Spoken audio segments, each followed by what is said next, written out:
अब हम क्योंकि लगातार इसको लेकर बात कर रहे थे, सल्तनत परवीन भी हमारे साथ बनी हुई है, छठा रैंक उन्होंने हासिल किया है।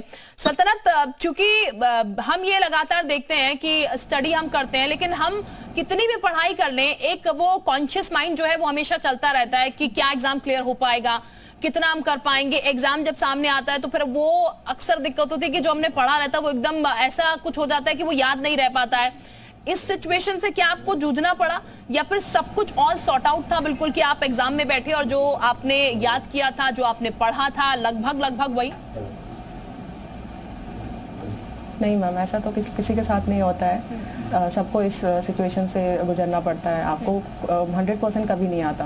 आप कुछ क्वेश्चंस ऐसे ट्रिकी होते हैं या ऐसे बाउंसर होते हैं जो आपको बिल्कुल नहीं आते। मेंस में ऐसे कई क्वेश्चंस थे, but you have to attempt. आपको अटेम्प्ट करना है उसको, आप क्वेश्चंस नहीं छोड़ना है। तो ऐसे के लिए स्ट्रैटेजी ये रहती है कि आपको उस सब टॉपिक से रिलेटेड जो भी है आप उसको करिए। तो you have to do it, आपको कुछ छोड़ना नहीं है। अच्छा सल्तनत, फैमिली सपोर्ट कितना इंपॉर्टेंट इस चीजों में हो जाता है? क्योंकि ज्यादातर पर आपकी फैमिली पढ़ने के लिए तो बोलती है, लेकिन बहुत सी और चीजें होती हैं, इमोशनल ट्रैक भी होता है इस बीच। जब आप पढ़ाई करते हैं कई बार आपको चीजें समझ नहीं आती हैं और इतनी इजी नहीं है, इतना इजी नहीं है इसको क्रैक करना, तो बहुत सारी इमोशनल जर्नी भी होती है। उसमें फैमिली ने किस तरीके से सपोर्ट करा? आपके जो टीचर्स होंगे जो आपको गाइड कर रहे होंगे, उन्होंने कैसे सपोर्ट करा? मैम, सपोर्ट सिस्टम तो सबके पास होना चाहिए, बहुत ज़रूरी है। खास करके आपकी फैमिली का सपोर्ट, उन्हीं की सपोर्ट है जो मैं इतना टाइम इसमें दे पाई और ये आज पॉसिबल हो पाया है।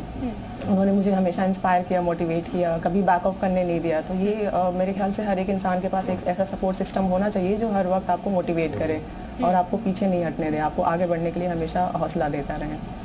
बिल्कुल, और ये सपोर्ट सिस्टम अब सल्तनत परवीन के पास भी था, दिव्या के पास भी था, और इसीलिए आज वो टॉप कैंडिडेट हैं, टॉपर्स हैं जो कि हमारे साथ बैठी हुई हैं।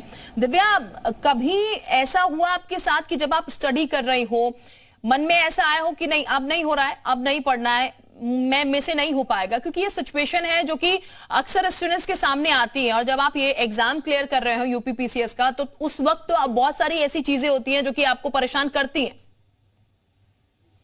हाँ मैम, इस तैयारी के दौरान कई ऐसी सारी चीजें होती हैं। कभी हमें चीजें नहीं आती हैं, लगता है कि हो पाएगा भी कि नहीं हो पाएगा, लेकिन यही है कि अपने ऊपर विश्वास रखकर और अपने लक्ष्य को हाथ में रखकर आगे बढ़ते रहें, धीरे धीरे हो जाता है, सफलता मिल जाती है। ठीक, यानी कि डरना नहीं है, डटे रहना है, और डटे रहेंगे तो दिव्या सिकरवार की तरह शायद आप भी टॉपर बन जाएं, और शायद सल्तनत परवीन की तरह आप भी रैंक हासिल करने, ये चीजें आपके साथ भी हो। दिव्या, घर में, परिवार में कौन कौन है और किसने आपको ये प्रेरणा दी कि यूपीपीसीएस का एग्जाम जो है उसकी तैयारी आप करें? क्योंकि कोई ना कोई ऐसा व्यक्ति जरूर होता है जिसको देखकर आप ये सोचते हैं कि हाँ मुझे भी ये करना है, कोई एक आइडियल आपका होता है, तो कोई एक आइडियल था आपका? घर में मेरे दादी, पिताजी, माताजी और भाई हैं। और ये तैयारी का मुझे ग्रेजुएशन के दौरान पता चला। उससे पहले मुझे इस बारे में जानकारी नहीं थी, तो उसी के दौरान थोड़ा सर्च किया और ज्यादा, तो इसी के माध्यम से मुझे पता चला कि, और मुझे जो समाज सेवा करने का एक अंदर से रहता था, जज्बा रहता था कि मैं कभी इन बनती हूँ तो इस तरह की सेवा करूंगी और इन सब ठीक करूंगी। तो वही सीधा धीमा धीमा होके वही इतना बड़ा हो गया और लक्ष्य मैंने अपना पूरा किया। ठीक, यानी कि धीरे धीरे की जो मेहनत है वो पहली रैंक आपको दिला पाई है, और जाहिर तौर पर आप कई लोगों के लिए प्रेरणा है जो कि तैयारी कर रहे होंगे, जो कि शायद एक बार असफल नहीं हो पाएंगे। अच्छा दिव्या, ये आपका कौन सा अटेम्प्ट था? पहला ही अटेम्प्ट ये आपका है क्या? नहीं, मेरा तीसरा अटेम्प्ट है। पहले अटेम्प्ट में मेरा मेंस क्लियर नहीं हुआ था, क्योंकि उस टाइम मेरे अच्छे तरीके से क्वेश्चन छूट गए थे मेरे एग्जाम। और अटेम्प्ट में मेरा इंटरव्यू दिया था मैंने, लेकिन मेरा फाइनल सिलेक्शन 2 नंबर से हुआ था। उसमें मुझे काफी टेंशन भी हुआ था कि 2 नंबर से ही सिलेक्शन हो गया। और इस बार मैं काफी मेहनत की, काम किया, कहाँ कमी थी, तो और बिल्कुल, यानी कि इसको वर्क करके सीधे छक्का आपने मारा है, यहाँ पर पहली रैंक जो है वो आपने हासिल कर ली है। सल्तनत भी हमारे साथ बनी हुई है। सल्तनत, आपका ये कौन सा अटेम्प्ट था जिसमें क्लियर किया, या फिर पहला अटेम्प्ट आपका था? मैम, ये मेरा 4th अटेम्प्ट था। इससे पहले मैंने फॉरेस्ट का इंटरव्यू दिया था 2020 में, बट उसमें 10 मार्क्स से मेरा रह गया था। ओके, तो ये अच्छा, मैं आपसे ये भी जानना चाहूंगी, आप दोनों से ही बारी बारी से, सल्तनत पहले आप जवाब दीजिएगा। ये कितना हार्ट ब्रेकिंग होता है जब आप कोई एग्जाम देते हैं, क्योंकि ऐसा नहीं है कि आपने अब ज्यादा मेहनत कर ली या पहले कम की होगी, जाहिर है आप उतनी ही मेहनत कर रहे होंगे, वो मार्किंग का फर्क रह जाता है। कितना हार्ट ब्रेकिंग ये हो जाता है, फिर खुद को बिल्डअप करना दोबारा उस चीज के लिए कि हाँ मुझे दोबारा एग्जाम देना है, दोबारा क्लियर करना है, वो हौसला किस तरीके से एक स्टूडेंट बनाए, या फिर आपने उसको कैसे मैनेज किया? मम्मी, जैसा आपने कहा, बहुत ही हार्ट ब्रेकिंग होता है, बहुत दुख होता है जब आप फाइनल स्टेज इंटरव्यू तक पहुंच के और फिर वापस आप जीरो पे आ जाते हो, तो बहुत बहुत दुख होता है। बट इस चीज़ से निकलना है, और इनफैक्ट मैं आपके चैनल के ज़रिए ये सबको मैसेज देना चाहूँगी जिनका नहीं हो पाया है, कि आप गिव अप नहीं करो। Believe in your self, believe in your dreams do come true. ये मुझे आज एहसास हुआ। तो आपको बस अपने आप पे भरोसा रखना है, वापस आओ, वापस फील्ड ज्वाइन करो और कर दिखाओ, हो जाएगा इंशाल्लाह। बिल्कुल, यानी कि मेहनत जो है वो आपको नहीं छोड़नी है। हार्ट ब्रेकिंग जरूर होता है, लेकिन कोशिश करने वालों की हार नहीं होती कहा जाता है, और शायद वो कोशिश जो है वो इन दोनों स्टूडेंट्स के लिए रंग लेकर आई है जो कि आज टॉप पोजीशन में बैठे हुए हैं। दिव्या, जैसा कि मैं सल्तनत से भी जानने की कोशिश कर रही थी, आप भी जरा बताएगा, क्योंकि आपने कहा थर्ड अटेम्प्ट है, इससे पहले जो 2 अटेम्प्ट हुए उसमें जब आप नहीं क्लियर कर पाई, फैमिली ने किस तरीके से सपोर्ट किया, आपने किस तरीके से वापस से सोचा कि थर्ड टाइम करके ही दिखाना है मुझे? जी मैम, फैमिली का काफी सपोर्ट रहा था, क्योंकि 2021 में 2 नंबर से सिलेक्शन नहीं हुआ था तो क्या उस समय काफी दुख हुआ था।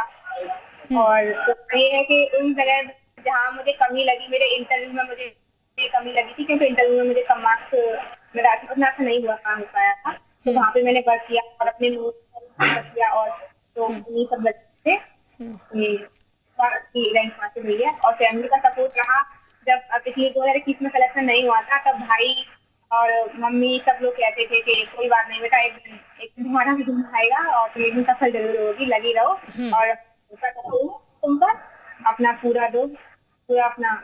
बिल्कुल, यही फैमिली का सपोर्ट, और यही फैमिली का मतलब होता है कि अब जब नाकामयाबी आप देखते हैं तो फिर कामयाब होने के लिए लगातार वो आपको आगे प्रेरित करती है, लगातार आपको आगे बढ़ाती है, और फिर जब नतीजे आते हैं तो फिर देखिए इस तरीके की तस्वीरें सामने आती है कि जब खुशी परिवार में मनाई जाती है और इस तरीके से रैंक हासिल की जाती है। जुड़ चुके हैं जिन्होंने 5वीं रैंक हासिल करी है, अंबेडकर नगर जिले से आते हैं कुमार गौरव। बहुत स्वागत आपका जी उत्तर प्रदेश उत्तराखंड पर। कुमार गौरव, हालांकि लड़कियों ने बाजी मारी है, लेकिन इस बीच आप भी हैं जिन्होंने बाजी मारी है, 5वां रैंक आपने हासिल करा है। सबसे पहले तो आपको भी बधाई। और अब मैं आपसे जानना चाहूंगी, कितनी मेहनत लगी, कौन सा आपका अटेम्प्ट था, और जब आपने एक रैंक हासिल कर लिया तो कैसा महसूस कर रहे हैं? जाहिर सी बात है, आवाज जा रही है मेरी मैडम? जी बिल्कुल बिल्कुल। अच्छा लग रहा है, जाहिर सी बात है। और इसके पहले भी सिलेक्शन हुआ था मेरा, 2019 में नायब तहसीलदार हुआ था, और 2020 वाले बैच में बीएसए हुआ था। अभी बीएसए शाहजहांपुर के रूप में मैं हूँ।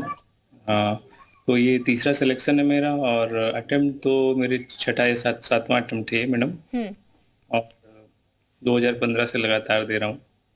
मेहनत तो लगती है मैडम, और लगातार कंटिन्यूटी मेंटेन रखना चैलेंजिंग होता है, खासतौर पे फेलियर्स मिल रहे हो तो उस समय तैयारी छोड़ने का भी मन करता है, पर थोड़ी सफलता भी मिलती रहती है तो वही कंटिन्यूटी में रहती है। बिल्कुल।